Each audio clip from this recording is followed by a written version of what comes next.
যে সকল ছাত্রছাত্রী পড়াশোনা করছে না, যারা গার্জিয়ান বাড়ির, আপনি দেখতে পাচ্ছেন আপনার সন্তান পড়াশোনায় কিন্তু কোনো মনোযোগ নেই।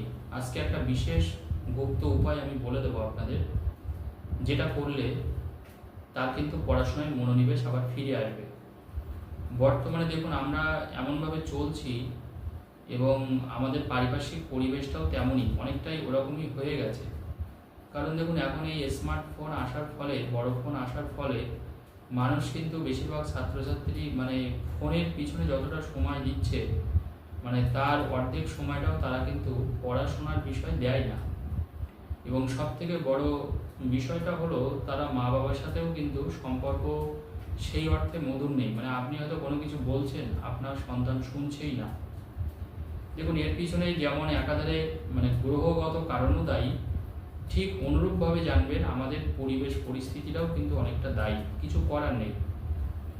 তো আমি যাতে করে এই উপায়টা আপনারা করলে আপনারা যাতে সঠিক ফল পান এবং আপনার সন্তান আবার যাতে পড়াশোনায় মনোনিবেশ করতে পারে, রেজাল্ট যাতে ভালো করতে পারে, সেইটা কিন্তু ও নিজের থেকে বুঝবে।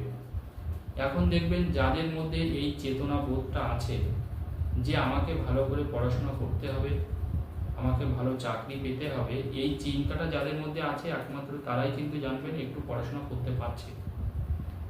না হলে কিন্তু গোয়ার কর্তা সবই একই, অর্থাৎ তার বন্ধু বান্ধব সারাদিনে হয়তো ফোন দেখে, রিলস দেখে, ইউটিউব দেখে, ফেসবুক করে, সেও তাই করছে। আপনি হয়তো দিনের মধ্যে কয়েকবার বলছেন সন্তানকে যে সামনে পরীক্ষা, সেই জন্য ভালো করে পড়ে, এবং এই সমস্যাটা দেখবেন বেশিরভাগ ক্ষেত্রেই দেখা যাচ্ছে বর্তমানে। তো যাদের যাদের বাড়িতে এই সমস্যা এবং যে সকল সন্তানেরা একদম কথা শুনছে না, আপনার একেবারে পুরোপুরি অবাধ্য এবং বইয়ের সাথে খুব একটা সম্পর্ক নেই, বা বইয়ের সাথে সম্পর্ক নেই ধরবেন রেজাল্টও কিন্তু খুব একটা আশানুরূপ হবে না। হয়তো সে মাধ্যমিক পরীক্ষা দেবে সামনে, বা উচ্চ মাধ্যমিক পরীক্ষা দেবে, বা সিবিএসসি বোর্ডের পরীক্ষা দেবে, যে বোর্ডেরই মোট কথা পরীক্ষা দিক, যে মিডিয়ামেই পড়াশোনা করুক, তাতে কোনো অসুবিধা নেই। আপনারা যদি এই কাজটা করতে পারেন তবে দেখবেন স্বাভাবিক নিয়মে ও কিন্তু আবার পড়াশোনায় ফিরে আসবে এবং মোবাইলের প্রতি দেখবেন আসক্ত অনেকটা কমে যাবে। এবং সর্বোপরি আপনার সাথেও কিন্তু একটা সম্পর্ক হবে, কারণ মা বাবা সবসময় সন্তানের কিন্তু ভালো চায়, তারা কিন্তু কখনো খারাপ চায় না। আপনি অবশ্যই চাইবেন আপনার সন্তান ভালো পড়াশোনা করুক, কেরিয়ারটা ভালো, কারণ ভালো পড়াশোনা না করলে কেরিয়ার তৈরি হবে না।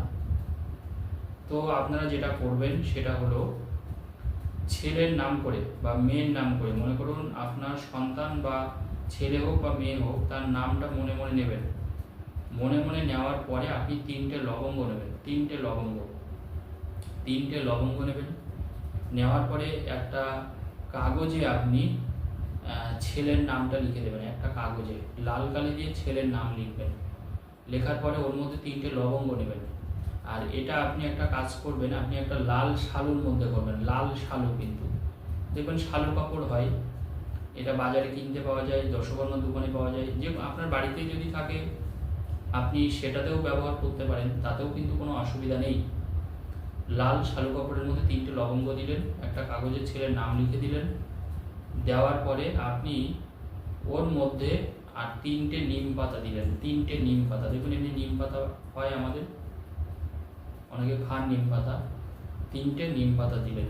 দেওয়ার পরে আপনি সবটা ওই শালুর মধ্যেই দিচ্ছেন, আর কিছু দেবেন না। তবে তিনটে নিম পাতা, তিনটে লবঙ্গ আর একটা কাগজে ছেলের নাম দেওয়ার পরে আপনি মনে মনে মনে রাখবেন মা সরস্বতীর নাম করে, মা সরস্বতীর নাম করে আপনি ওই কাগজের উপরে ছেলের নামের উপরে তিনটে ফু দেবেন। ফু দিয়ে বলবেন যে মা এই জন্য পড়াশোনার প্রতি যেন আসক্ত হয়, পড়াশোনার প্রতি যেন আসক্ত হয়, এবং মোবাইলের প্রতি যেন ওর আসক্তিটা যেন কমে যায়, এবং মোবাইল দেখা যেন অনেকটা কমে যায়, এবং পড়াশোনা এবং নিজের কেরিয়ার এটার উপরে যেন বেশি ফোকাস করে, এটা বলে আপনি তিনটে ফু দেবেন।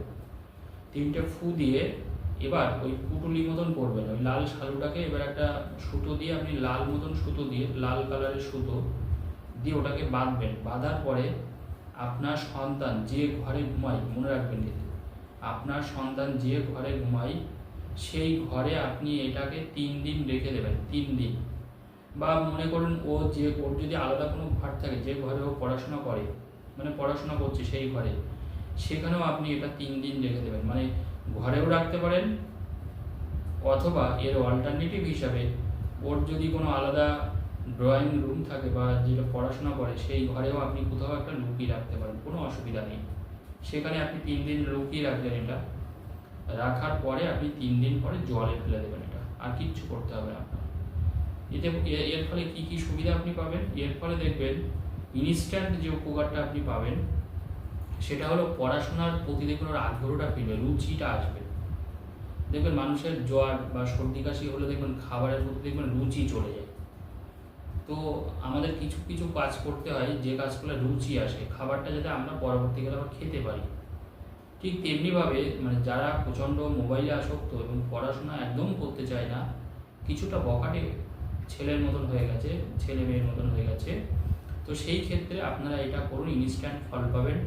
এবং দেখবেন ছেলে বা মেয়েকে দেখবেন আর বলতে হচ্ছে না, ও নিজেই দেখবেন ব্যাগ থেকে বই বের করে পড়াশোনা করছে, স্কুলে যাচ্ছে এবং আপনাদের কথাটাও কিন্তু শুনছে। এইটুকু ফল অবশ্যই পাবেন। দেখুন এইগুলোর সব থেকে মেনলি গ্রহগত দিকটা একটু বিচার করাবেন সব সময়, যে কেন আমার সন্তান অন্য জিনিসের প্রতি আসক্ত হচ্ছে, পড়াশোনাটা কম করছে, এটা অবশ্যই গ্রহগত বিচারটা করাবেন। আর সবসময় একটা কথা মাথায় রাখবেন যে এখনো দশাটা কি চলছে। দেখুন হয়তো দেখা যাচ্ছে যে অনেকের, আমি এটা ব্যাপারটা দেখেছি, অনেকে আমাকে বলেছে শাস্ত্রীজি, অনেকে তাদের চার্ট আমি দেখেছি, যে চার্ট দেখতে দেখতে যে শাস্ত্রীজি 5 বছর আগে, আমি তখন বললাম চার্ট দেখে যে আপনার তো ছেলে 5 বছর আগে তো ভালো পড়াশোনা করতো এবং রেজাল্টও ভালো ছিল। বললো হ্যাঁ, রিসেন্ট 2 বছর হচ্ছে পড়াশোনা খারাপ এবং তার ফলে রেজাল্টও খারাপ হচ্ছে। কারণ তখন দশাটাও পারমিট করেছে। দশাটা কিন্তু মেন কোন সময়। দেখুন হয়তো কোনো গ্রহ খারাপ আছে সেটা আমি ধরছি, কিন্তু আপনার ছেলে কোন সময় ভালো করবে, কোন সময় খারাপ করবে। মনে করুন একজনের চাকরি নেই, তাহলে চাকরিটা সে কবে ফেরত পাবে, এটা তাকে আমাদের জানতে হবে, চাকরিটা সে অ্যাকচুয়ালি কবে পাচ্ছে। এবং দ্বিতীয় কথা হচ্ছে যে আপনার খারাপ সময়টা কবে আসবে বা আপনার ভালো সময় কতদিন থাকবে, এই যে স্পেসিফিক জিনিসগুলো জানা, সময়টা কখন আপনার এটা হবে ওটা হবে সবটাই ঠিক আছে, কিন্তু কখন হবে, প্রশ্নটা হচ্ছে কখন এবং কোন সময়। এটা, এই দুটো জিনিস কিন্তু ভীষণ গুরুত্বপূর্ণ। তো আপনার সন্তানের যদি দশা খারাপ থাকে, মানে এখন দেখা যাচ্ছে খারাপ দশাটাও শুরু হয়ে গেছে, তাহলে খারাপ দশা শুরু হলে বাজে সঙ্গ দোষ তৈরি হবে ওর, এবং পড়াশোনার প্রতি ধীরে ধীরে মনোযোগ কমে যাবে, বাজে বন্ধু বান্ধব বাড়বে এবং প্রেম ভালোবাসার চক্করেও পড়ে যেতে পারে অল্প বয়স থেকে, এবং সেই ক্ষেত্রে ওর কেরিয়ারটা কিন্তু নষ্ট হবে ভবিষ্যতের জন্য। তো আগে সবসময় দেখবেন দশাটা কী করছে, দশাটা কী বলছে। আর আপনারা ইনস্ট্যান্ট ফল পাওয়ার জন্য যে গুপ্ত উপায় আমি বললাম এটা করুন, আশা করি আপনারা ভালো ফল পাবেন। ধন্যবাদ।